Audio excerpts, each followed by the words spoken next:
Assalamu alaikum, I'm Aisha and you're watching SAMAA News. Here are today's headlines.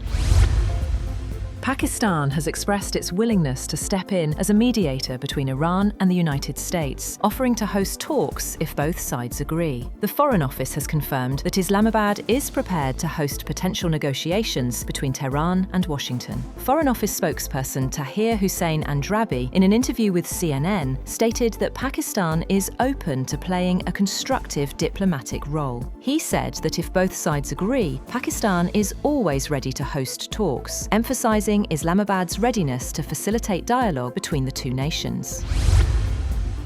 Fresh, US-Israeli airstrikes have targeted key gas infrastructure in Iran, escalating tensions despite claims of ongoing diplomatic efforts. According to Iranian media, the strikes reportedly hit energy-related facilities in Iran's Isfahan province and the southwestern city of Khorramshahr. In Isfahan, a natural gas administration building and a gas pressure reduction station on Kaveh Street were damaged, with nearby homes also affected. In Khorramshahr, a projectile struck a gas pipeline supplying a power plant, causing material damage.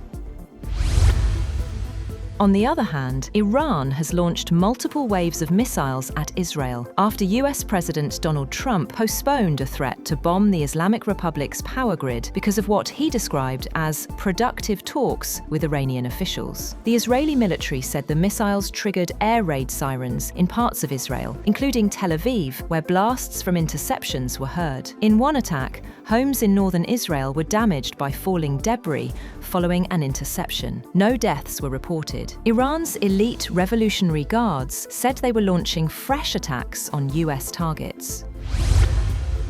Meanwhile, Hezbollah says it will resist any Israeli move to occupy southern Lebanon, calling it an existential threat. Senior lawmaker Hassan Fadlallah said any advance beyond the Litani River would be met with force. Israel's defense minister, Israel Katz, had earlier said that troops could seize the area to create a buffer zone. The warnings raise fears of a broader escalation along the Lebanon border. Apparent US-Israeli airstrikes have hit a headquarters of Iraq's umbrella group for Iran-backed militia and a residence belonging to its leader.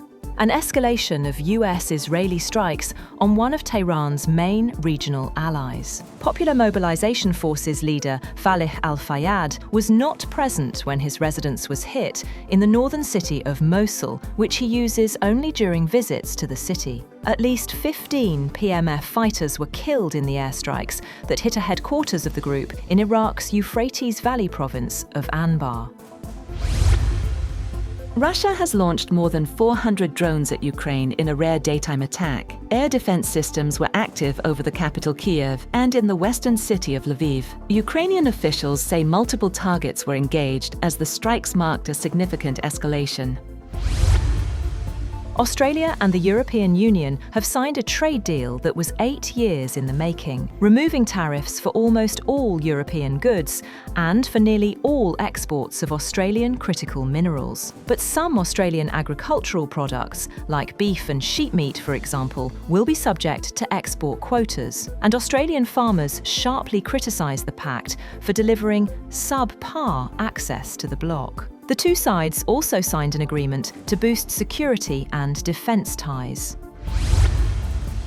A Colombian military plane has crashed in a takeoff disaster, killing 66 people as rescuers shuttled dozens of survivors to nearby hospitals and searched for 4 who were still missing. Hugo Alejandro Lopez, head of the nation's armed forces, said the Lockheed Martin-built Hercules C-130 transport plane was carrying 128 people, including 11 Air Force members, 115 Army personnel, and 2 National Police officers. The death toll was nearly double that of the previous figure given by authorities.